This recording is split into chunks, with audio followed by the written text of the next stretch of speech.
est un vecteur de croissance économique et sociale, et les universités jouent un rôle fondamental dans le développement socio-économique du pays, parce que les universités, qui sont des viviers de compétences et de connaissances, est un puissant moteur en matière d'innovation, à travers ces connaissances qu'elle génère, les intellectuels qu'elle crée, les toupées, les logiciels, etc.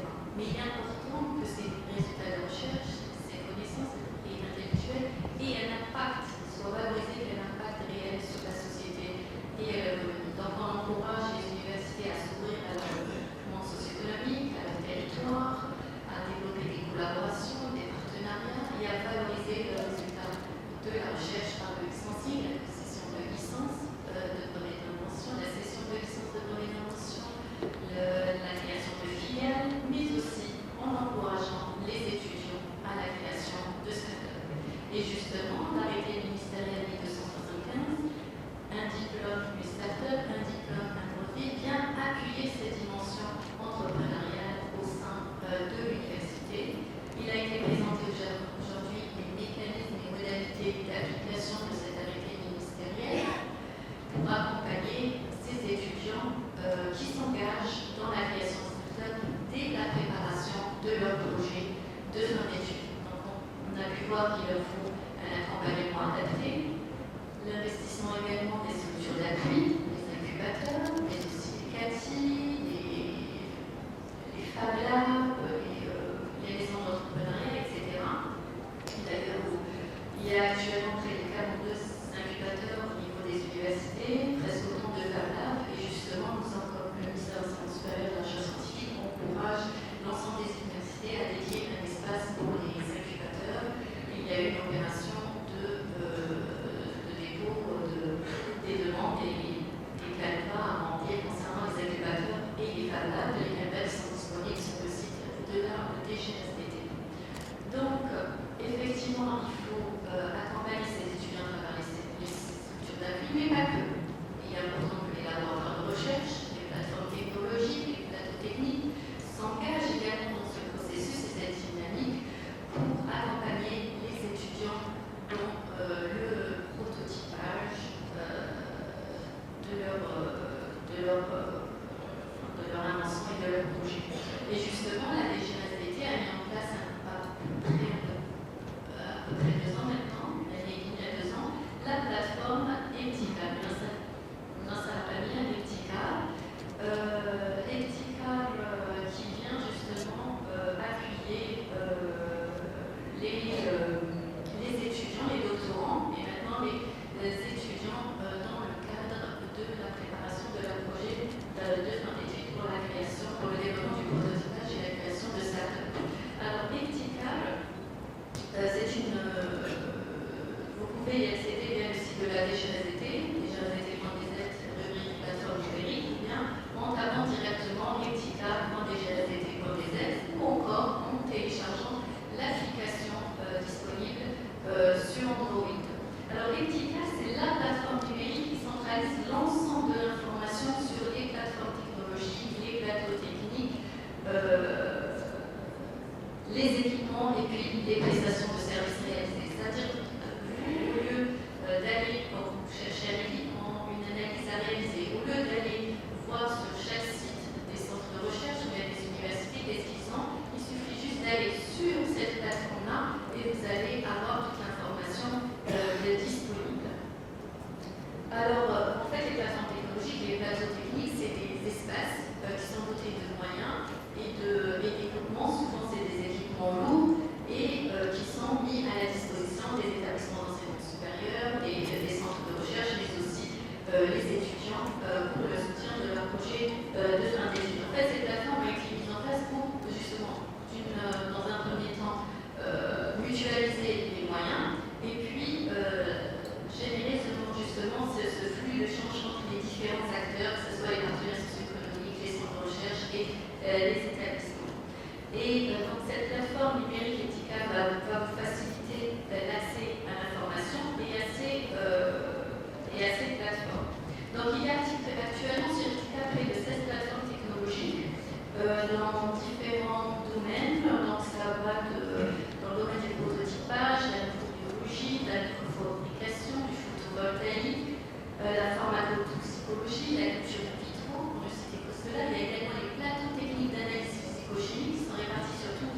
le territoire national et ou encore les plateformes de calcul intensif, les HPC. Vous savez, il y a eu un gros investissement de la part du ministère, de la direction générale, pour la mise en place de ces services communs. Ils sont dotés d'équipements lourds, de haute technologie, qui sont cadrés par des techniciens, des chercheurs qualifiés. Donc, il est important justement que ces plateformes technologiques constituent un point de convergence entre les différents acteurs. Et vous, les étudiants, vous êtes l'un des acteurs, l'une des parties prenantes de ces plateformes. Donc, comment vous pouvez bénéficier de ces services-là? Il vous suffit juste d'aller sur la plateforme Multicap. Tout d'abord, il faut un identifiant national. Donc, vous allez remplir un formulaire avec des renseignements sur vous, votre nom, votre prénom, quel est votre encadrement, votre laboratoire de recherche, votre titre de master. Voilà. Une fois rempli, vous allez recevoir un email assez rapidement avec votre identifiant. Cet identifiant, vous devez le garder. Et puis, lorsque vous souhaitez réaliser une analyse, vous cherchez un équipement, vous devez mettre en place votre prototype, il suffit de repartir sur la plateforme Multicap. Là, vous cliquez sur la plateforme souhaitée et là, vous renseignez un deuxième formulaire. Cette fois-ci, c'était un formulaire un peu plus établi, spécifique à la plateforme. Donc, vous renseignez votre identifiant et puis vous allez renseigner plus de précision, par exemple, sur le nombre d'échantillons, vos besoins, quel équipement vous souhaitez réaliser. Une fois le formulaire renseigné, et bien dans les très brefs délais, vous allez recevoir une notification pour vous programmer votre analyse ou votre analyse. Voilà, je vous remercie pour votre attention. Je reste à vos questions. شكرا دكتور على هذه التوضيحات خاصة بمؤسسة الابتكار. بدون إطالة ندعو البروفيسور التركي لإلقاء محاضرة ختامية أو مداخلة ختامية لهذا العمل وبعدها سننطلق لجو المناقشة. تفضل.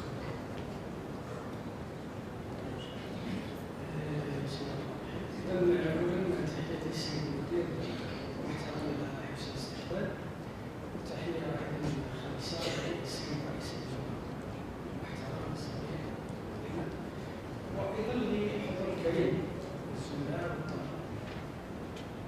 فيما يتعلق بهذا الموضوع أو هذا الحدث الذي كان بفضل الإدارة التي تحت القطاع فيما يتعلق بفتح منفذ تمر به من خلاله مجمل الكفاءات كوامل هذه الكفاءات نحو المجتمع والمجتمع العمل على وجه التحديد.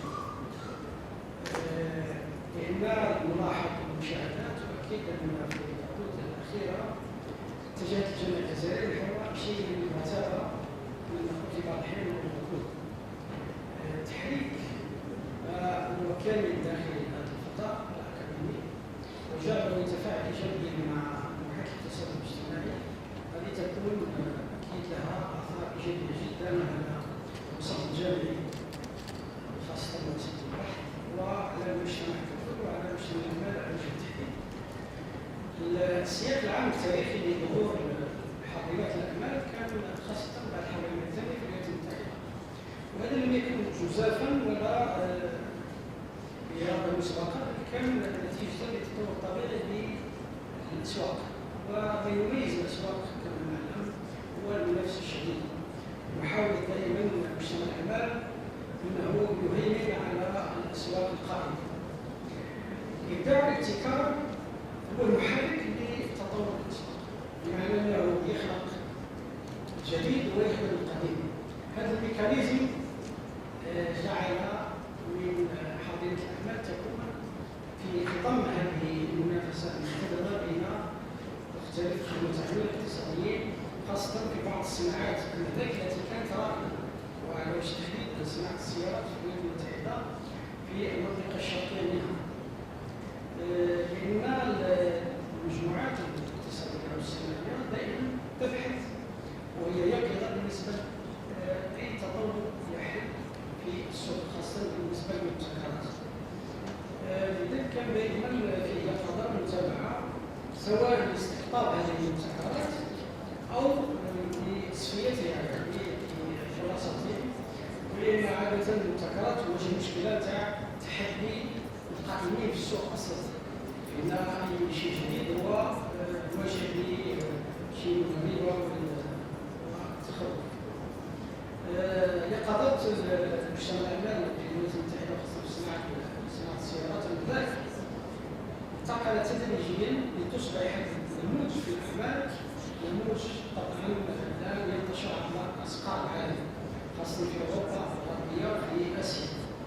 والصين هي مثل يعني نموذجي على التطور اللي يحصل في حواضر الأعمال، الابتكار والإبداع. الابتكار والإبداع هو المحرك للتطور الاجتماعي والاقتصادي. عودة على الحالة في الجزائر، كما قلت أن الاختيار كان بإرادة ولم صح التعبير الحصان المضروب على الجامعة، وتحت الفرصة للجامعة أن تكون لها وجهة اجتماعية من خلال ما تقدمه المجتمع من تطور ومن رفاه.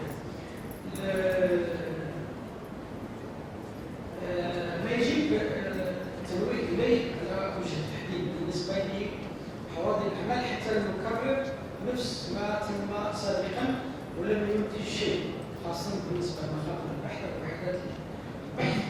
لاحظ أن الأثر تاعها قريب غير موجود على المستوى الاجتماعي. ما يجب التنويه إليه كما قلت هو أن تكون حواضر الأعمال لها بنية قانونية تميزها على ما هو موجود، خاصة فيما يتعلق بالجانب المالي، يعني كيفية التصرف في موضوع المال والعلاقات مع المحيط الاقتصادي. ما كان دائما متبع ان المخاطر البحث ووحدات البحث في الجامعه الجزائريه تحكمها دائما ما يقضي الماليه العموميه، يعني الجانب التجاري تقريبا معدوم وهو فعلا معدوم غير موجود اصلا. وهذا ينعكس على منظومه المكافآت، يعني منظومه المكافآت ومنظومه الحوافز التي المفروض ان توجد حتى تجعل هذه العلاقه تفاعليه ديناميكيه متزايده متفاقمه متعاظمه غير موجوده. لذلك وجدت التنويه الى هذا الشان حتى يمكن ادراج منظومه حوافز تجعل من التعاقد هو الصيغه الاساسيه وليس اتفاقيات كما كان معمول به الى الان، اتفاقيات وتعاقدات مدنيه في علم الحديث لها اثر تجاري، بينما التعاقد يسمح للحواضر وخبر البحث اللي ستدخل في شراكه اكيد تعاونيه مع الحواضر في امكانيه ابرام تعاقدات مع المجتمع العمالي. وطبعا يصبح التفاعل هذه العلاقه لها اثر ايجابي مشترك بين الطرفين، يعني بالنسبه للمجتمع الاكاديمي ومجتمع البحث يصبح له امكانيه للحصول على ما يلزم من موارد ومن مكافآت، ايضا بالنسبه للمنخرطين في عمليه الابداع والابتكار سواء كانت في مشاريع عاديه وفي مشاريع مبتكره كما يتعلق الامر في الاتجاه العام الان في بحث التطوير في مجالات بعينها، خاصه كل ما يتعلق بالرفاه الاجتماعي، البيئه، الصحه، التكنولوجيات الحديثه. وايضا يسمح لي كما قلت للجامعه انها تكون لها منفذ على مجتمع الاعمال. مجتمع الاعمال من مصلحته طبعا يدوم ليكون اكثر فعاليه مستقبلا، لان اكيد الاقتصاد الجزائري سينفتح اكثر فاكثر على الاقتصاد العالمي. هذا يستدعي قوام جديد بالنسبه للمؤسسات الجزائريه التي تتطلب اليها الامر ان تكون لها القدره على مواجهه المنافسه الدوليه، وايضا الانخراط في هذه المنافسه الدوليه من خلال اختيار بعض حلقات القيم في سلسله شبه الضرائب، يعني في بعض شعب الانتاج والفروع الصناعيه. واكد مره اخرى على ضروره وجود ان تمنح عده شروط قانونيه بالنسبه فالحواضن تسمح لها بإبرام تعاقدات مع المؤسسات الاقتصادية، ويكون بذلك قد حلت جميع المشكلات سواء التمويل أو تحفيز الباحثين المبتكرين، وأيضا حل المشكلات